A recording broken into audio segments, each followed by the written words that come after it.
So I want to speak to you about the reading of Srila Prabhupada's books and what are the benefits of reading the books. And I'll tell you from the point of view of my personal experience. When I was a teenager, I joined ISKCON when I was 14, and I was doing traveling Sankirtan for 2 years, and during that period I had a lot of service to the point that I had a very intense schedule, which made me be somewhat confused about life. I didn't have much time to read Srila Prabhupada's books. I had too much service at the time, and I was feeling very, very disturbed. So Keshavabharati Goswami Maharaj gave me a good advice when I posed to him a question about my predicament. It was actually during a marathon, and during the Christmas marathon I asked him, Maharaj, what can I do to distribute Srila Prabhupada's books while I'm the cook and I have to take care of the devotees and clean the house and count the donations we were receiving. So actually, what can I do to get some time to read Srila Prabhupada's books? Actually, I asked him to distribute Srila Prabhupada's books. So Maharaj told me, you don't need to put more on your plate, but actually the best way for distributing Srila Prabhupada's books is that you do your service very nicely, and every day you take 1 hour for reading Srila Prabhupada's books. Then the Sankirtan devotees will feel very inspired and they will distribute more books because you are taking care of them very nicely. So that will be your book distribution.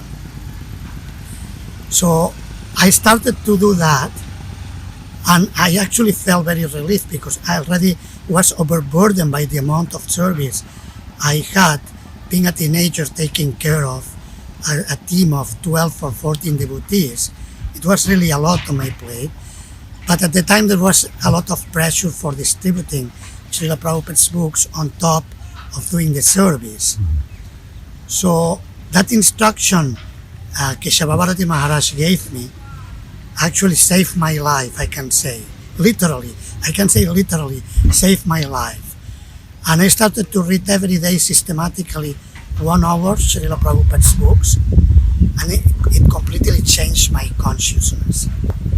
So I would like to end by sharing a quote from Srila Prabhupada's Chaitanya Charitamrita presentation.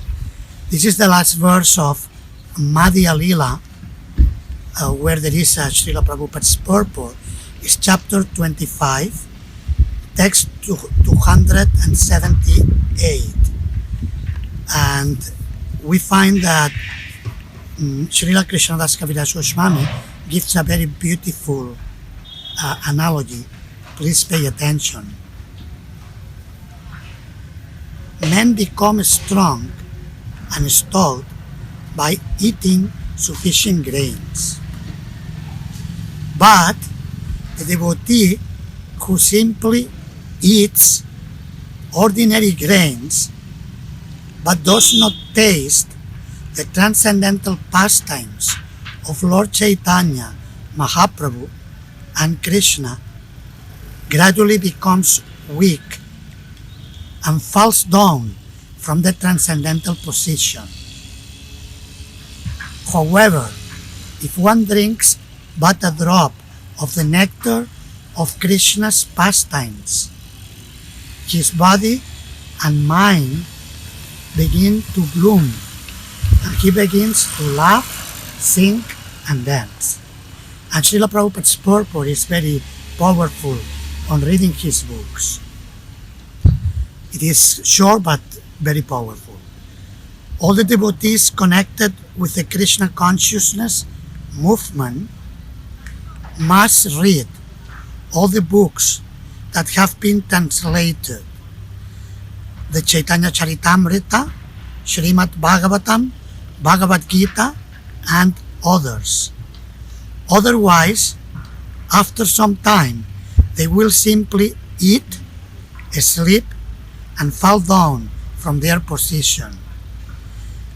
Thus, they will miss the opportunity to attain an eternal blissful life of transcendental pleasure. Thank you very much. Hare Krishna.